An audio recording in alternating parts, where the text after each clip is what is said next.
तुलसी सिंह और आप सभी का स्वागत है हमारे चैनल पर। महाराष्ट्र में जिस तरीके की तैयारियां बीजेपी ने की है और जिस तरीके से बयान देवेंद्र फडणवीस और बीजेपी के वरिष्ठ नेताओं ने दिए हैं सरकार गिरने को लेकर और बीजेपी की सरकार बनने को लेकर, उसके बाद उद्धव ठाकरे का बयान आया। उद्धव ठाकरे ने कहा है कि अगर आप पीछे पड़ेंगे तो मैं हाथ धोकर आपके पीछे पड़ जाऊंगा। साथ ही उद्धव ठाकरे ने कुछ ऐसे और भी जवाब दिए हैं संजय राउत के सवालों का जो चर्चा में है। सबसे पहले बात हम करते हैं महाराष्ट्र सरकार को लेकर। जिस तरीके से महाविकास आघाड़ी सरकार के 1 साल पूरा होने के बाद संजय राउत ने उद्धव ठाकरे का इंटरव्यू लिया है। बतौर मुख्यमंत्री उन्होंने अभी तक 2 इंटरव्यू लिए हैं और इसी के साथ और भी कई सवाल खड़े हो रहे हैं। लोग ये पूछ रहे हैं कि आपको एक पत्रकार अर्णव गोस्वामी जैसे पत्रकार को इंटरव्यू देना चाहिए था। फिलहाल संजय राउत ने जो सवाल पूछे हैं वो वही सवाल है मन मुताबिक, और जिस तरीके से संजय राउत पत्रकार नहीं है उसी तरीके से मुख्यमंत्री बने उद्धव ठाकरे सरकार कोई और चला रहा है और सिर्फ मुख्यमंत्री वो बने हुए हैं। अब इसको लेकर उन्होंने कई सारे जवाब दिए हैं।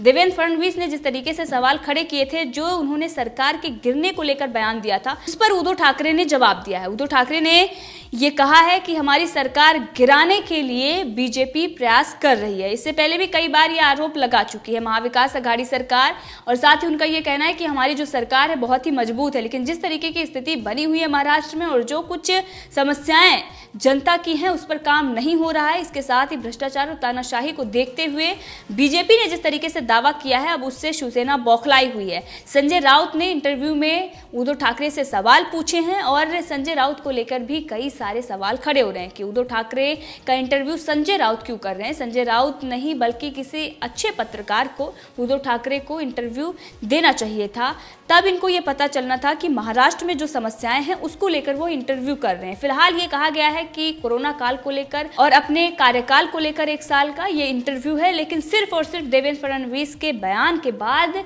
पलटवार करने के लिए और बतौर मुख्यमंत्री धमकी देने के लिए उद्धव ठाकरे ने ये इंटरव्यू करवाया है। सबसे पहले संजय राउत ने उद्धव ठाकरे से सवाल पूछा है कि सभी लोग ये कह रहे हैं कि सरकार अपने बोझ से ही गिर जाएगी, आपका क्या मानना है। इससे पहले आपने देखा था कि देवेंद्र फडणवीस ने यह बयान दिया था कि सरकार अपने आप ही गिर जाएगी। इस पर उद्धव ठाकरे ने कहा है कि ऐसा बोलने वालों के दांत गिर जाएंगे, हमारी सरकार नहीं गिरेगी, गठबंधन में सब कुछ अच्छा चल रहा है, कोई बोझ नहीं है। तो भाषा जो है शिवसेना की जिस तरीके से उद्धव ठाकरे और संजय राउत की रहती है, लेकिन अगर कोई उन्हीं की भाषा में जवाब दे दे तो उन पर विशेष अधिकार हनन प्रस्ताव लाया जाता है और उनको ऑफिस तोड़ दिया जाता है। किस तरीके से राजद्रोह का मुकदमा दायर कर दिया जाता है, महाराष्ट्र का अपमान, मुंबा देवी का अपमान बताया जाता है, मराठी अस्मिता से जोड़ दिया जाता है। लेकिन इन लोगों की जो भाषा है उसकी कोई मर्यादा नहीं है, चाहे सामना में हो या फिर संजय राउत के बयान में हो या इसी के साथ उद्धव ठाकरे की भाषा में हो। इसी के साथ दूसरा सवाल संजय राउत ने पूछा है कि कैसे दांत गिर जाएंगे, जब उद्धव ठाकरे ने कहा कि उनके दांत गिर जाएंगे जो हमारी सरकार गिराने की बात कर रहे हैं। इससे पहले उन्होंने बीएमसी को लेकर सामना में लिखा था शिवसेना ने कि अगर आप बीएमसी की तरफ देखेंगे तो जल के भस्म हो जाएंगे। तो ऐसी जो बयानबाजी और ऐसी बड़ी बड़ी बातें वो शिवसेना पहले भी करती आई है। अब संजय राउत के इस सवाल पर कि दांत कैसे गिर जाएंगे, इस पर उद्धव ठाकरे ने जवाब दिया है कि अगर वो 1 शुरू करेंगे तो मैं चुप नहीं रहने वाला, उनके 1 के बदले में 10 शुरू करूंगा। मतलब आप मुख्यमंत्री के पद पर होते हुए किस तरीके की धमकी दे रहे हैं और जो समस्याएं हैं जनता की उस पर काम नहीं कर रहे हैं। तो अभी तक जो 1 साल का इनका कार्यकाल रहा है इसमें यही हुआ है और इसीलिए जनता ये मांग कर रही है या तो राष्ट्रपति शासन लागू किया जाए या फिर सरकार गिराकर नई सरकार महाराष्ट्र में बने। इसके साथ ही संजय राउत ने एक बड़ा सवाल उद्धव ठाकरे से पूछा। उन्होंने कहा कि महाराष्ट्र सरकार को लेकर लोग कहते हैं कि ये सरकार अघोरी है। इस पर उद्धव ठाकरे ने कहा कि हमारे परिवार के पीछे जो लोग हैं उन लोगों को मैं बस इतना ही बोलूंगा कि उनके भी परिवार हैं, उनकी खिचड़ी कैसी पकानी है हम जानते हैं। मतलब मुख्यमंत्री बनने के बाद उनको किस तरीके की खिचड़ी पकानी है, इन सब चीज़ों को लेकर जो उनके बदले की कार्रवाई करने की आदत है, जिस तरीके से अभी तक उन्होंने प्रतिशोध में कई ऐसे बड़े फैसले लिए हैं, बस वो इसी में लगे हुए हैं। और इसीलिए इनके नेता किशोर तिवारी जैसे नेता वो राज्यपाल के पास पहुंच रहे हैं कि सिर्फ और सिर्फ बदले की कार्रवाई की जा रही है, किसकी खिचड़ी किस तरीके से पकानी है सिर्फ यही सरकार देख रही है, जनता के भलाई में एक पैसे का काम नहीं किया गया है। देवेंद्र फडणवीस ने भी ये सवाल उठाए हैं। बीजेपी के बहुत सारे ऐसे नेता हैं जो इस जो महाराष्ट्र जिस तरीके से महाराष्ट्र सरकार चल रही है उसको लेकर उन्होंने सवाल खड़े किए हैं, लेकिन उस पर आज तक एक भी स्पष्टीकरण नहीं दिया गया है, ना ही उस पर बयानबाजी इनके तरफ से की गई है। जबकि सरकार गिराने को लेकर यह तमाम उन सवालों का जवाब दिया जाता है या उन लोगों को जवाब दिया जाता है जो सरकार गिराने की बात करते हैं, या फिर शिवसेना या आदित्य ठाकरे या उद्धव ठाकरे को लेकर कोई बातचीत होती है। जबकि भ्रष्टाचार, जबकि तानाशाही और इसके साथ ही जो अव्यवस्था है, जिस तरीके की सरकार की नाकामी है, उसको लेकर इनके तरफ से जवाब नहीं आता है। अगर इंटरव्यू करना ही था तो इतने बड़े बड़े घोटाले सामने आए हैं, उस पर उनको बोलना चाहिए था। 900 करोड़ का घोटाला, भूमि घोटाला, इसके साथ ही बिजली घोटाला, इन सब पर भी उनको बात करनी चाहिए थी। लेकिन वो जिस तरीके से देवेंद्र फडणवीस के बयान तक ही सीमित रहते हैं, उसी के साथ अगर हम बात करें तो संजय राउत जो सवाल पूछते हैं वो भी नहीं दिखाई देते कि एक पत्रकार ऐसे सवाल पूछते हैं। लेकिन अब सामना के वो संपादक हैं, इसी के साथ मुख्य प्रवक्ता हैं, तो इसी तरीके के ही सवाल पूछेंगे, क्योंकि शिवसेना के ही बदौलत वो यहाँ पर पहुंचे हुए हैं और शिवसेना के जो प्रमुख हैं वो उद्धव ठाकरे हैं। इसके साथ ही संजय राउत ने एक और सवाल पूछा। उन्होंने कहा कि महाराष्ट्र आत्मनिर्भर कब होगा, सीएम हाथ धोने के अलावा और क्या कहेंगे। उन्होंने ये उद्धव ठाकरे से पूछा है। तो जिस तरीके से एलिगेशन उन पर लगते आ रहे हैं, जिस तरीके के आरोप उद्धव ठाकरे पर लगते आ रहे हैं कि सिर्फ और सिर्फ कोरोना के लिए वो हाथ धोने के लिए कहते हैं और तमाम ऐसी चीज़ें और समस्याएं हैं जिस पर वो बात नहीं करते हैं। राज ठाकरे ने भी कई सवाल खड़े किए थे, यहाँ तक कि विरोध प्रदर्शन भी हो रहा है बिजली घोटाले को लेकर, किसानों की समस्याओं को लेकर, दूध के प्राइस और इसके साथ ही जो समस्याएं हैं महाराष्ट्र में कोविड-19 को लेकर, उन सब को लेकर विरोध प्रदर्शन हो रहे हैं। राम कदम ने किस तरीके से पालघर के साधुओं को न्याय दिलाने के लिए विरोध प्रदर्शन किया था, लेकिन उस सब मामले को सरकार नजरअंदाज कर रही है।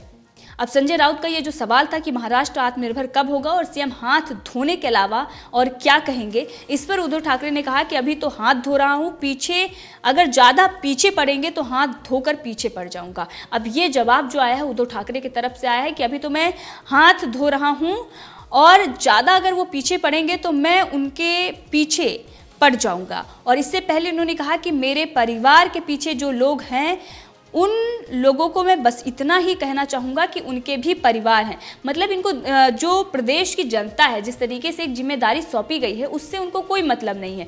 वो किसी भी समस्याओं से जूझ रही हो, उस पर किसी भी प्रकार का प्रेशर हो, किसी भी प्रकार के जिस तरीके की सरकार की तानाशाही है, किसी पर किसी तरीके के अटैक हो रहे हैं, लॉकडाउन में बिजली कंपनियां किस तरीके से लूट मचा रही हैं, बिजली के जो बिल आ रहे हैं, उन सब से उनको कोई मतलब नहीं है। अगर उनके परिवार पर कोई सवाल खड़े करते हैं, आदित्य ठाकरे को लेकर जिस तरीके की चीज़ें सामने आई हैं, इसको लेकर ये कहते हैं कि उनकी खिचड़ी कैसे पकानी है और अगर वो मेरे पीछे पड़ते हैं तो मैं हाथ धोकर उनके पीछे पड़ जाऊँगा। मतलब सरकार जिसलिए बनाई जाती है, जिसलिए उनको सत्ता दी गई है, जिसलिए वो पावर में आए हैं, उससे उनको कोई मतलब नहीं है।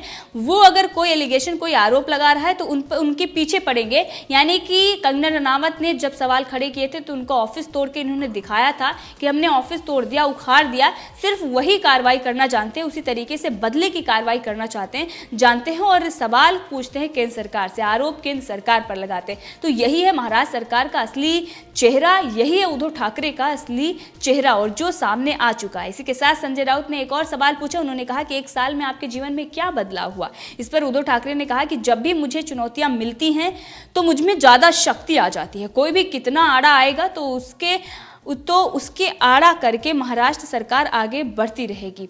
कोई भी कौन आड़ा आ रहा है, आपकी समस्याएं, आपकी जो नाकामी है, आपके जो भ्रष्टाचार हैं वही सामने आ रहे हैं, उस पर सरकार नाकाम है, उस पर आपको बयान देना चाहिए था, उस पर कार्रवाई करनी चाहिए थी। बीएमसी के नेताओं के घोटाले सामने आ रहे हैं, आपके विधायक के घर में जिस तरीके से छापेमारी हुई है और चीज़ें सामने आ रही हैं कि 10 साल में 800% उनकी संपत्ति में इजाफा हुआ है, इस सब का जवाब देने से वो बच रहे हैं। उन पर कार्रवाई करनी चाहिए थी, लेकिन नहीं, सरकार उन लोगों पर कार्रवाई कर रही है जो सरकार की आलोचना कर रहे हैं। उनको लगता है कि दुनिया यहीं तक है, अगर कोई सरकार की आलोचना कर रहा है इससे सरकार गिर जाएगी और इसीलिए उन पर किस तरीके से अटैक किया जा रहा है। और जो मेन कारण है जिसकी वजह से सरकार गिरेगी उस पर सरकार ध्यान ही नहीं दे रही है।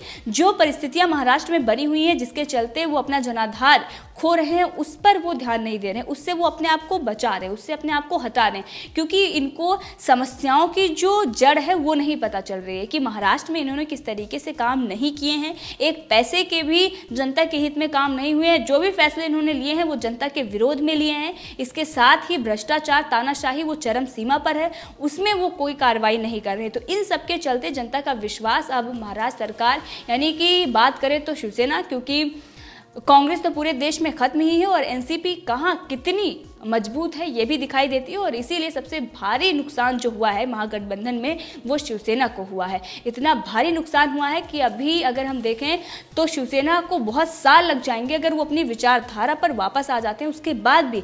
वैसे अगर हम देखें तो भविष्य साफ दिखाई दे रहा है, शिवसेना पूरी तरीके से समाप्त है महाराष्ट्र में। और ये बात शिवसेना प्रमुख उद्धव ठाकरे को दिखाई नहीं दे रही है। संजय राउत पत्रकार के रूप में या फिर मुख्य प्रवक्ता के रूप में जिस तरीके से वो सरकार के लिए अच्छी अच्छी चीज़ें लिखते रहते हैं, जिस तरीके से उद्धव ठाकरे को खुश करने के लिए एक एक लाइनें जो उनकी तरफ से लिखी जाती हैं सोनिया गांधी और शरद पवार को खुश करने के लिए कि शरद पवार अगर सरकार चला रहे तो किसके पेट में क्यों दर्द हो रहा है, कभी सोनिया गांधी के हित के लिए पत्रकारों पर निशाना साध देते हैं। तो ये सारी चीज़ें जो हैं वो महाराष्ट्र में शिवसेना को गर्त में ले जा रही हैं और ये बात उद्धव ठाकरे को नहीं दिखाई दे रही है। और सबसे बड़ा झटका जो लग रहा है वो उद्धव ठाकरे और आदित्य ठाकरे को लग रहा है। तो बौखलाहट इसीलिए सामने आई है क्योंकि देवेंद्र फडणवीस ने जिस तरीके से बयान दिया था और इसके साथ ही जो बीजेपी के वरिष्ठ नेता ने दावा किया था कि 2-3 महीने में सरकार गिर जाएगी और हम नई सरकार महाराष्ट्र में बनाएंगे, तो उद्धव ठाकरे इस बात को लेकर डरे हुए हैं और इसीलिए इस तरीके से बयानबाजी उनकी तरफ से की जा रही है। और संजय राउत ये सवाल जानबूझकर उनसे पूछ रहे हैं।